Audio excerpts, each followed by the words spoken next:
श्रीमन्महागणाधिपतये नमः। लक्ष्मीनारायणाभ्यां नमः। उमामहेश्वराभ्यां नमः। वाणीहिरण्यगर्भाभ्यां नमः। शचीपुरन्दराभ्यां नमः। मातापितृचरणकमलेभ्यो नमः। इष्टदेवताभ्यो नमः। कुलदेवताभ्यो नमः। ग्रामदेवताभ्यो नमः। स्थानदेवताभ्यो नमः। वास्तुदेवताभ्यो नमः। सर्वेभ्यो देवेभ्यो नमः। सर्वेभ्यो ब्राह्मणेभ्यो नमः। श्रीगुरुचरणकमलेभ्यो नमः। ओम सिद्धिबुद्धिसहिताय श्रीमन्महागणाधिपतये नमः। मंथरा रानी कैकेयी को जब समझाती है तो और उनसे यह निश्चित कराती है, वचन लेती है कि यदि तुम करो तो मैं उपाय बताऊं, और राजा तुम्हारी सेवा के वश में तो हैं ही।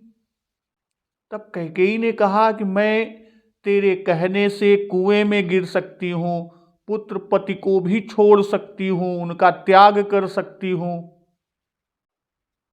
कि परऊं कूप तुअ बचन पर, सकऊं पूत पति त्याग। कहसी मोर दुख देखी बड़, कस न करब हित लागी।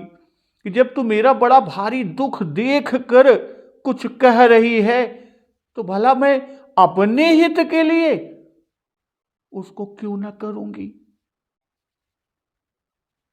तो उस पर कुबरी करी कबूली कैकेयी, कपट छुरी उर पाहन टेई। लखई न रानी निकट दुख कैसे, चरई हरित तिन बलि पशु जैसे। कुबरी ने कैकेयी को सब तरह से कुबलवा लिया, अर्थात बलि पशु बनाकर कपट रूपी छुरी को अपने कठोर हृदय रूपी पत्थर पर उसकी धार को तेज किया। रानी कैकेयी अपने निकट के यानी शीघ्र आने वाले दुख को कैसे नहीं देख पाती है। जैसे बलि का पशु हरी हरी घास चरता है, किंतु यह नहीं जानता कि मौत तो मेरे सिर पर नाच रही है। और वही स्थिति कैकेयी की हो रही है। सुनत बात मृदु अंत कठोरी, देती मनहु मधुमाहुर घोरी। कहहि चेरी सुधियहि कि नाही, स्वामिनी कहु कथा मोहि पाही। मंथरा की ये सारी बातें सुनने में तो अत्यंत कोमल है, मृदु है, पर उसका परिणाम में वह अत्यंत कठोर अर्थात भयानक है। और उसी तरह जैसे कि वह शहद में घोलकर कैकेयी को जहर पिला रही हो। इस पर कहहि चेरी सुधियहि कि नाही, तो दासी मंथरा कह रही है, हे स्वामिनी, तुमने मुझको एक कथा कही थी। स्वामिनी कहु कथा मोहि पाही, जो एक कथा कही थी उसकी याद तुमको है कि नहीं है। वो आगे कहती है कि दुई बरदान भूप सन थाती, मांगहु आजु जुड़ावहु छाती। सुतहि राजु राम ही बनवासु, देहु लेहु सब सवति हुलासु।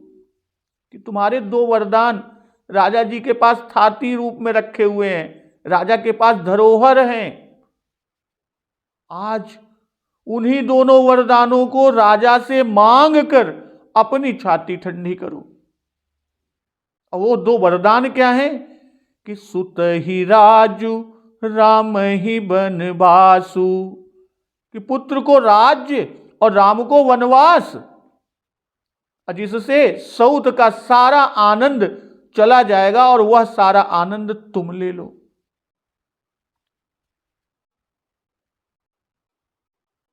पहले पुत्र के राज्य को मांगने को मंथरा ने कहा, क्योंकि अगर राम का वनवास मांगेंगे तो राजा बेहोश हो जाएंगे, तो फिर पुत्र को राज्य देगा कौन। इसलिए कहती है कि पहले पुत्र को राज्य, सुत ही राजु, और तब राम ही बनवासु। और ये कहना कब, वो चीज बता रही है कि भूपति राम शपथ जब करई, तब मांगे हुजेहि बचनु न टरई। जब राजा दशरथ जी राम की सौगंध खा लें, उनकी शपथ ले लें, तब यह वरदान मांगना, ये दोनों वर अपने मांगना। वह इसलिए कि जब राम का शपथ ले लेंगे, उनकी सौगंध ले लेंगे, तो वचन टलने नहीं पाएगा। होई काजु आजु निस बीते, बचनु मोर प्रिय मानहु जीते। मंथरा कह रही है कि जब राजा राम की सौगंध ले लें तो यह वचन मांगना जिससे बात टले नहीं। और यह भी समझाती है कि होई काजु आजु निस बीते, बचनु मोर प्रिय मानहु जीते। कि आज की रात बीत गई तो समझ लेना सारा काम बिगड़ जाएगा।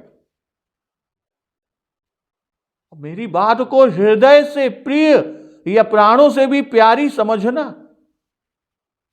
तो बड़कु घातु कर पाति किन, कहे सिकोप गृह जाऊ, काजू संवारहु सजग सबु, सहसा जनिपति आऊ।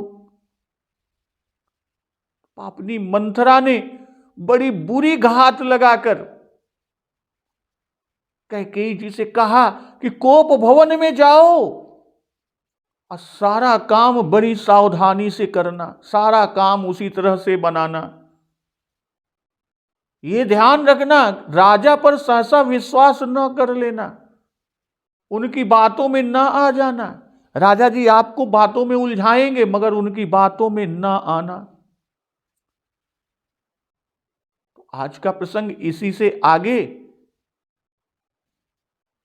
कुबरी की बुद्धि का बखान कैकेयी कर रही हैं कि कुबरी ही रानी प्राण प्रिय जानी, बार बार बड़ी बुद्धि बखानी। तो ही समहित न मोर संसारा, बहे जात कई भैस धारा। जो विधि पूरब मनोरथ काली, करऊं तो ही चख पूतरियाली। बहुविधि चेरी आदरु देई, कोप भवन गवनी कैकेयी। विपत्ति बीजु बरखार तुचेरी, भुई भई कुमति कैकेयी केरी। पाई कपट जलु अंकुर जामा, बरदो दल दुख फल परिणामा। कोप समाजु साज सबु सोई, राजु करत निज कुमति बिगोई। राउर नगर कोलाहल होई, यह कुचाल कछु जान न कोई। प्रमुदित पुर नर नारी सब, सजहि सुमंगल चार। एक प्रबिसहि एक निर्गमहि, भीर भूप दरबार। यहां पर कि कुबरी को रानी कैकेयी ने प्राणों के समान प्रिय समझकर कुबरी रानी प्राण प्रिय जानी, अब बार बार बड़ी बुद्धि बखानी। बार बार कुबरी मंथरा, दासी मंथरा की बड़ी बुद्धि का बखान किया और बोलती हैं कि तो ही समहित न मोर संसारा, बहे जात कई भैस अधारा। कि संसार में तेरे समान हितकारी और कोई है ही नहीं, और तू मुझ बही जाती हुई के लिए बड़ी सहारा बनी। कि जो विधि पूरब मनोरथ काली, करऊं तो ही चख पूतरियाली। और यदि विधाता कल मेरा मनोरथ पूर्ण कर देगा, कैकेयी कह रही हैं कि यदि विधाता कल मेरा मनोरथ पूरा कर दे तो हे सखी, करऊं तो ही चख पूतरियाली, मैं तुझे आंखों की पुतली बना लूंगी। बहुविधि चेरी ही आदरु देई, कुप भवन गवनी कैकेयी। तो इस प्रकार दासी मंथरा को बहुत प्रकार से आदर देकर कैकेयी कोप भवन में चली गई। तो कुबरी रानी प्राण प्रिय जानी, बार बार बड़ी बुद्धि बखानी। प्राण प्रिय जानने का कारण, तो रानी कैकेयी स्वयं आगे कहती हैं कि तो ही समहित न मोर संसारा। हित करने वाला प्राण के समान प्रिय होता है। अब बहे जाते हुए प्राण, जो बहे जाते हुए प्राण जाते हैं, उसे जो बचाता है वह उसका प्राणदाता होता है। प्राणदाता होने से प्राण प्रिय होता है। कैकेयी मंथरा से कह रही है कि तूने मेरे प्राण बचाए, इसलिए तू मुझे प्राण प्रिय है। अध्यात्म रामायण में उल्लेख है कि मम त्वम प्राण वल्लभा, ये कैकेयी के वचन है। और आगे कि बार बार बड़ी बुद्धि बखानी, कि अनेक प्रकार की बुद्धिमत्ता समझकर बारंबार बुद्धि की प्रशंसा रानी कैकेयी करती हैं। जैसे कौशल्या की चतुरता को लख लेने में, उसे देख लेने में, बुद्धि की बड़ाई की और उपाय बताने में बुद्धि की सराहना किया। अकुबरी कहकर कि बुद्धि बखानी कहने का जो भाव है, कुबरी रानी प्राण प्रिय जानी, बार बार बड़ी बुद्धि बखानी। तो कुबरी और कहकर तब बुद्धि बखानी कहने का भाव कि तेरे कुबड़ में बुद्धि भरी हुई है। जो प्राण प्रिय होता है उसमें सब गुण ही गुण दिखाई पड़ते हैं, दोष तो दिखता ही नहीं। इसी प्रकार कुबरी ही बखानी का भाव कि यद्यपि वह कुरूपा है, मंदबुद्धि है, जैसा उल्लेख है नाम मंथरा मंदमती, अकरई विचार कुबुद्धि कुजाति। और रानी कैकेयी ने कहा था कि काने कुबरे खोरे कुबरे, और यहां कहती है कि कुबरे कुटिल कुचाली जानी, अकरी कुरूप विधि परबस कीना। फिर भी मंथरा कैकेयी को बहुत सुंदर लग रही है। वाल्मीकि रामायण में उल्लेख है कि तुम पद्म वातेन सन्नता प्रिय दर्शना, अविमलेन्दु समम वक्त्रम, कि उसके अंगों की सुंदरता की प्रशंसा जो है वो रानी ने की है वाल्मीकि रामायण में।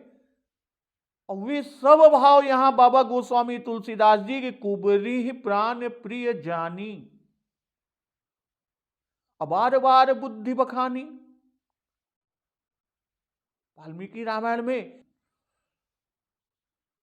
आसन याह संबरे माया सहस्त्रम सुराधिपे, हृदय ते निविष्टास्ता भूयश्चान्या सहस्त्रशः, तदेव अस्थगु यद दीर्घम रथ घोणम विवायतम।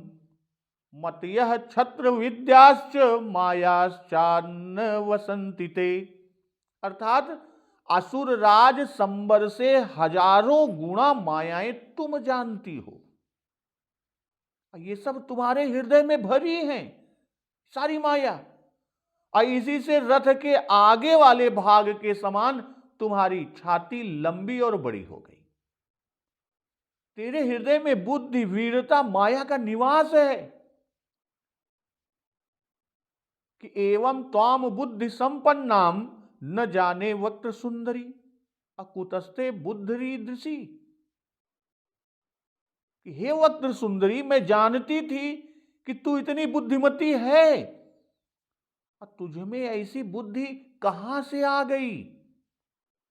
तो वक्त्र सुंदरी के पीछे यह ध्वनि निकलती है कि तेरा यह कुबड़ नहीं है किंतु बुद्धि का कोश है।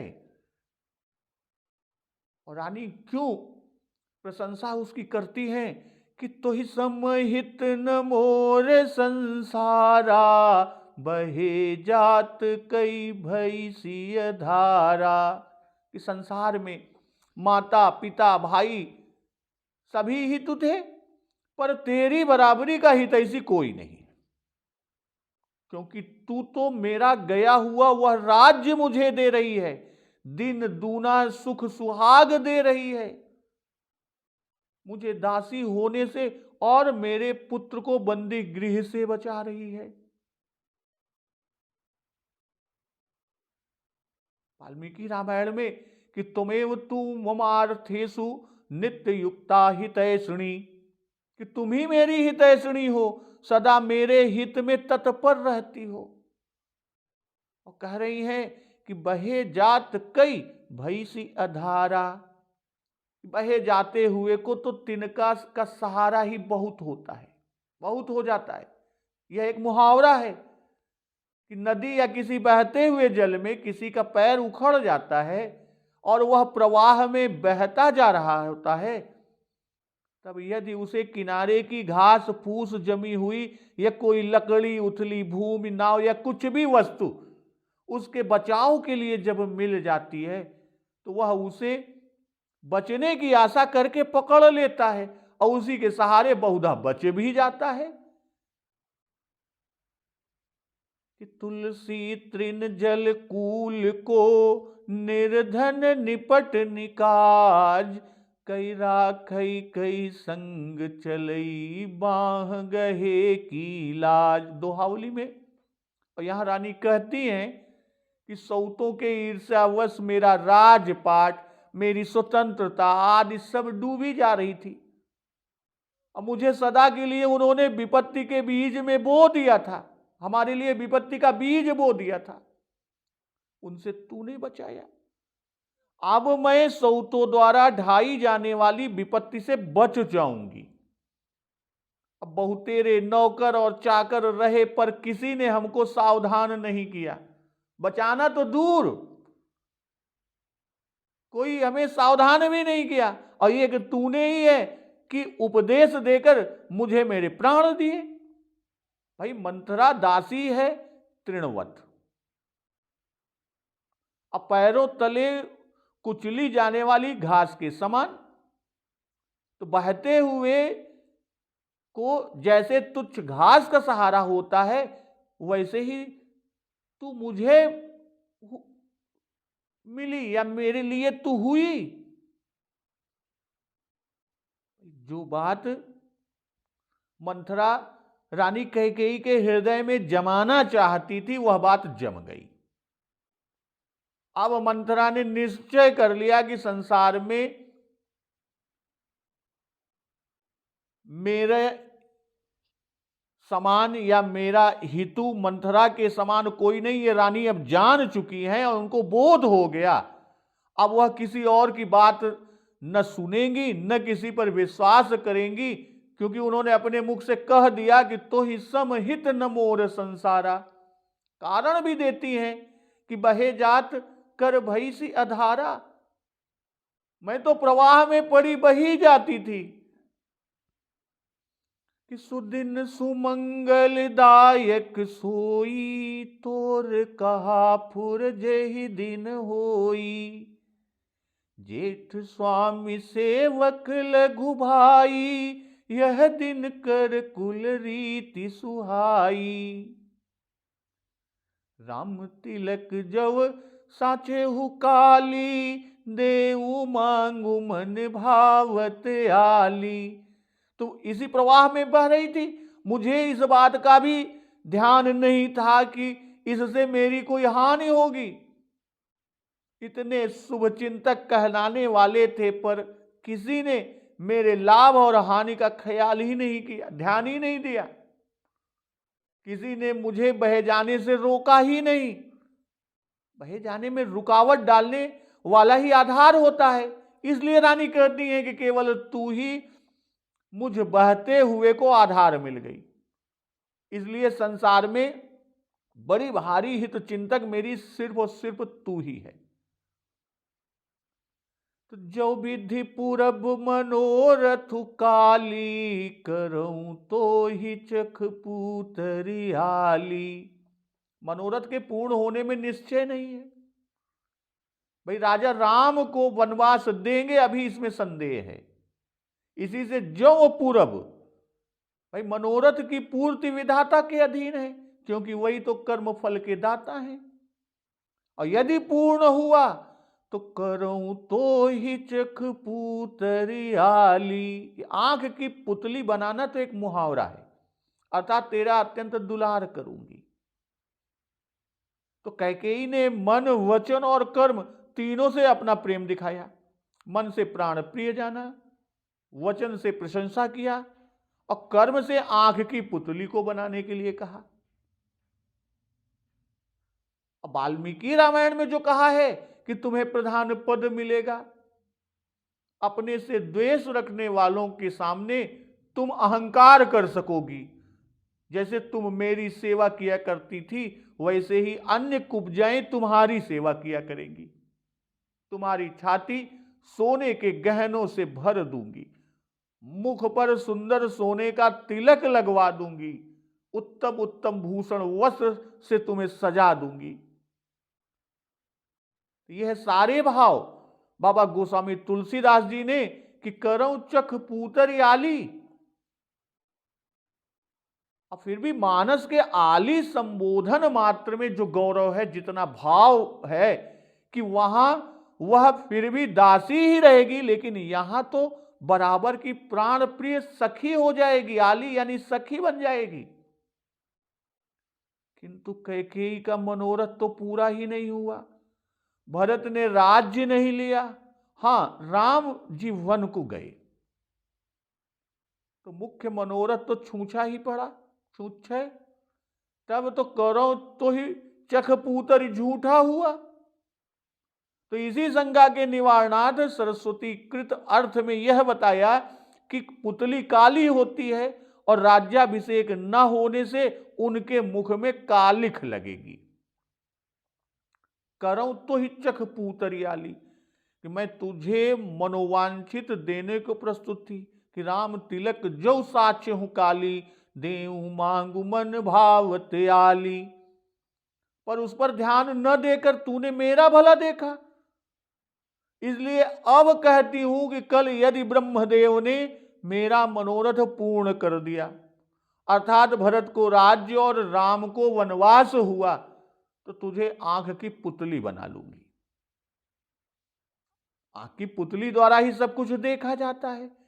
सो आंख की पुतली बनाने का जो भाव है कि जैसा तू कहेगी वैसा ही मैं सदा मानूंगी, तेरे ही आंखों से सब कुछ देखूंगी। तूने ही मुझे इस समय आंख दिया, नहीं तो यह षड्यंत्र मुझे सूझता ही नहीं, मैं जान ही ना पाती।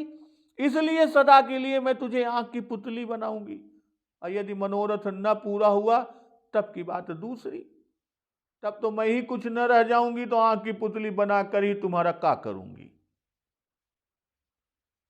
तो बहुविधि चेरी ही आदर देई, कुप भवन गवनी कैकेयी। भाई चेरी को बहुत तरह से, बहुत प्रकार से आदर दिया, अर्थात कि आज से तू चेरी नहीं है, तू मेरी सखी है, मेरी मंत्री है।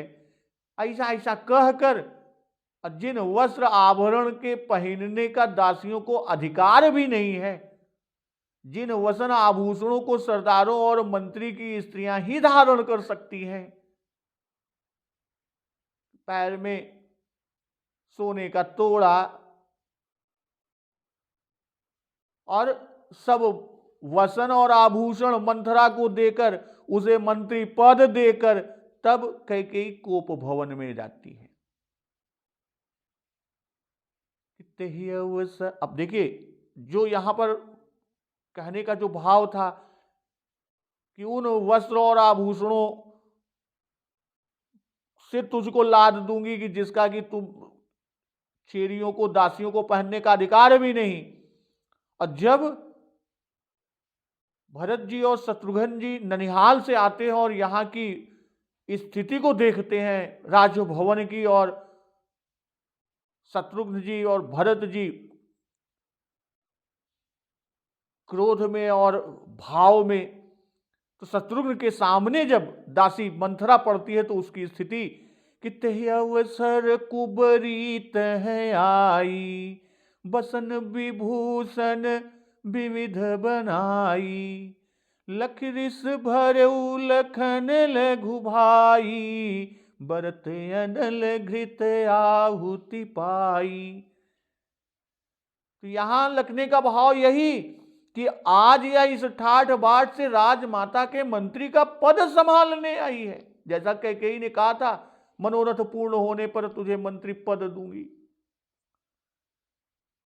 बहुविधि चेरी आदरु देई, कोप भवन गवनी कैकेयी। बहुविधि, भाई प्राण प्रिय जाना, बुद्ध की बड़ी प्रशंसा किया, उसको अपना आधार बताया, आंख की पुतली बनाने को कहा। तो यह सब बहुविधि का आदर है। और चेरी ही आदर उदेई, यद्यपि दासी है तो भी इसकी समझ में उसने बड़ा काम किया, इसलिए उसको प्रसन्न करने के लिए उसका इतना आदर कर रही है। और नहीं तो चेरी का आदर कौन करता। वाल्मीकि रामायण में कि कैकेयी विस्मयम प्राप्य परम दर्शना, भाई आदर देकर जनाया कि मैं तुम्हारा बहुत उपकार मानती हूं, बड़ी कृतज्ञ हूं। अकोप भवन गवनी, यदि इतना आदर न देती तो उसके मन में संदेह होता कि इतने उपदेश देने पर भी कैकेयी हमसे कुछ न बोली, न जाने मेरा वचन मानेंगी कि नहीं मानेंगी। इसलिए आदर देकर उसके सामने तुरंत कोप भवन में चली गई, जिससे मंथरा को विश्वास हो जाए। बाबा गोस्वामी तुलसीदास जी आगे लिखते हैं, विपत्ति बीजु बरखा ऋतु चेरी, भूई भई कुमति कैकेयी केरी। भाई विपत्ति बीज है, दासी मंथरा वर्षा ऋतु है, और कैकेयी की दुर्बुद्धि उस बीज को बोने और जमने के लिए भूमि है। अपाई कपट जलु अंकुर जामा, बरदु दल दुख फल परिणामा। और उसमें कपट रूपी जल को पाकर वह बीज अकुआ गया, अंकुरित हुआ, अंकुर उसमें फूटा, और दोनों वर उस अंकुर के दोनों दल हैं, और जो अंत में दुख देने वाला है वही इसका फल है। कुप समाजु साजी सब सोई, राजु करत निज कुमति बिगोई। कैकेयी कोप का सब साज सज कर कोप भवन में लेट गई, और राज्य करते हुए अपनी दुर्बुद्धि से वह नष्ट हुई। राजु करत निज कुमति बिगोई, राउर नगर कोलाहलु होई, यह कुचालिक चुजान न कोई। राजमहल और नगर में उत्सव के कारण धूमधाम मच रही है, भारी कोलाहल हो रहा है, और इस कुचाल को कोई किंचित भी नहीं जानता। तो विपत्ति बीज बरसा ऋतु चेरी, भुई भई कुमति कैकई केरी। कुमति से विपत्ति होती है कि जहां कुमति तह विपत्ति निदाना। तो इसी कुमति को भूमि और विपत्ति को बीज बाबा जी ने कहा। कैकेयी में पहले सुमति थी कि पुण्य यश कबहु कहस घर फोरी।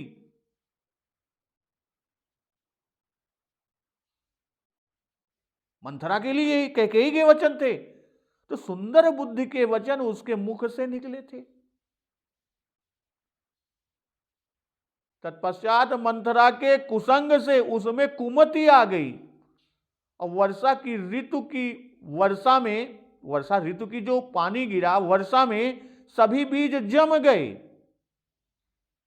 और अन्य ऋतुओं में सब बीज नहीं जमते। तो यहां वृक्ष का सांगरूपक बांधा बाबा गोस्वामी तुलसीदास जी ने। भाई वृक्ष का बीज भूमि में बोया जाता है, जो बीज जिस ऋतु का होता है उसी में जमता है, अन्य में नहीं। और वर्षा काल में भूमि में पहले के पड़े हुए बीज जल पाकर अंकुरित हो जाया करते हैं। तो बीज में जल पड़ने से अंकुर फूटता है, और फिर अंकुर फूटने पर पहले दो पत्ते निकलते हैं, इन्हीं को दल कहते हैं। बाबा गोस्वामी तुलसीदास जी ने इन्हीं को दल कहा है। अब पौधा बड़े होने पर फल देता है, यानी पौधे के बड़े होने पर फल लगते हैं।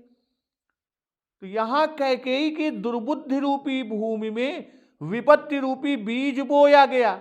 अब कुमति से विपत्ति होती ही है कि जहां कुमति तह विपत्ति निदाना।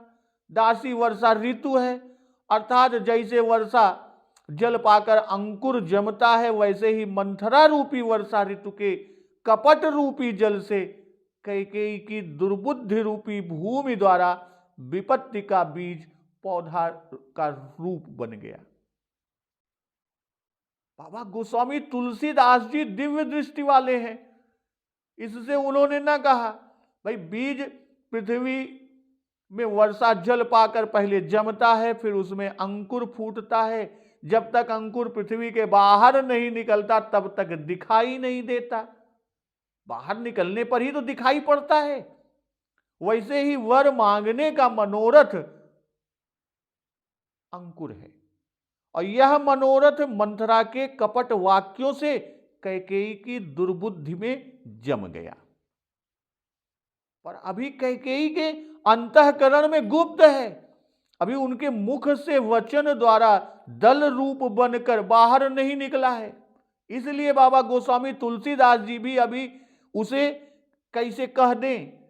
भाई जब कैकेयी वर मांगेंगी तब दोनों वरदान रूपी दलों का निकलना बाबा जी लिखेंगे। भाई जब विरवा प्रकट हुआ तब उसे कह सके, इसलिए अंकुर का उपमेय यहां पर नहीं खोला। कुप समाजु साजु सब सोई, राजु करत निज कुमति बिगोई। कोप समाजु साज सब सोई, राजु करत निज कुमति बिगोई। सोई अर्थात जो मंथरा ने बताया था, कोप गृह जाहू से यह अनुमान कर सकते हैं, किया जा सकता है कि मंथरा ने यह भी बताया होगा कि क्या क्या कोप भवन में साज सजे, क्या क्या करना, क्या कोप सामग्री सजी। यह बाबा गोस्वामी तुलसीदास जी स्वयं आगे स्पष्ट कहते हैं कि भूम शयन पट मोट पुराना, दिए ढारी तन भूषण नाना। वाल्मीकि रामायण में मंथरा ने कैकेयी से कहा है कि तुम कोप भवन में जाकर मैले वस्त्र पहनकर लेट जाओ। राजकरत की संपूर्ण राज्य इसी के अधीन था। प्रिया प्राण सुत सर्वस मोरे, परिजन प्रजा सकल बस तोरे। फिर भी राउर नगर कोलाहल होई, यह कुचाल कछु जान न कोई। राजमहल और नगर में हर्ष और आनंद का शोर हो रहा है, शब्द हो रहा है कि एहि अवसर मंगल परम, सुनि रहस्य उर निवास। शोभत लखि विधु बढ़त जनु, बारिधि बीच बिलासु। राम राज अभिषेक सुनी, हिहर से नर नार। लगे सुमंगल सजन सब, विधि अनुकूल विचार। तो यह नगर कोलाहल का शुरुआत है। अब बाजहि बाजन विविध विधाना, पुर प्रमोद नहीं जाई बखाना। यह उसका उपसंहार का रूप से किया था। जान न कोई, जान पाते तो कोलाहल न होता, विपत्ति का बीज बोया ही न जा सकता। लोग उसका उपाय कर लेते, राजा से कह देते कि बस न राजा कैकेयी के पास जाते, न वर देने की बात होती। अब वशिष्ठ आदि जी को भी नहीं मालूम था, नहीं तो उसके रोकथाम का उपाय कर लेते। राजा के पास सुमंत्र जी को न भेजते, तिलक ही कर देते। किंतु भावी वश जो होना है वो होके रहेगा। तो प्रमुदित पुर नर नारी सब, सजहि सुमंगल चार। एक प्रबिसहि एक निर्गमहि, वीर भूप दरबार। बड़े ही आनंदित होकर नगर के सभी स्त्री पुरुष अत्यंत सुंदर मांगलिक साज सज रहे हैं। कोई तो भीतर जाते हैं और कोई भीतर से बाहर निकल रहे हैं। कहने का मतलब कि राजद्वार पर बड़ी भीड़ है, बड़ी भारी भीड़ है। भीड़ भूप दरबार। रामराज अभिषेक सुनी, ही हर से नर नारी। पर पूर्ववासियों के प्रसंग को बाबा गोस्वामी दास जी ने छोड़ा था, अब फिर से वहीं से उठाते हैं। प्रमुदित पुर नर नारी। प्रमुदित अर्थात श्री राम जी को देख देख कर मुदित तो सदा ही रहते थे कि सब विधि सब पुर लोक सुखारी, रामचंद्र मुख चंदु निहारी। अब राज्याभिषेक सुनकर प्रमुदित हैं और कहते हैं कि एक प्रविशहि एक निर्गमहि, अर्थात आने जाने वालों का तांता लगा हुआ है।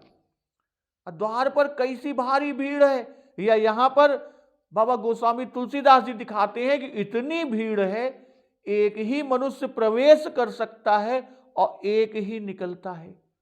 दो दो मनुष्यों के निकलने पर भीतर जाने का रास्ता ही बंद हो जाएगा। दो मनुष्य भी एक साथ निकल नहीं सकते। भीड़ भूप दरबार। दरबार में राजाओं की बड़ी भीड़ है। एक जाता है, एक एक करके वे ही आते हैं। अब जो नगर के नर नारी हैं, उसमें प्रभु भक्त वत्सल कृपालु श्री रामचंद्र जी के बाल सखा भी हैं। तो वो सभी अंदर जाते हैं, अंदर का समाचार लेके बाहर बाहर अंदर कर रहे हैं। अब इसके बाद का जो प्रसंग है उसका श्रवण अमृत रसपान हम लोग अगले दिवस की कथा में करेंगे। तो एक बार जोर से बोलिए, सियावर रामचंद्र की जय, पवन सुत हनुमान की जय। जगत जननी मां जगदम्बा की जय, गुरुदेव भगवान की जय। उमापति महादेव की जय। जय श्री राम।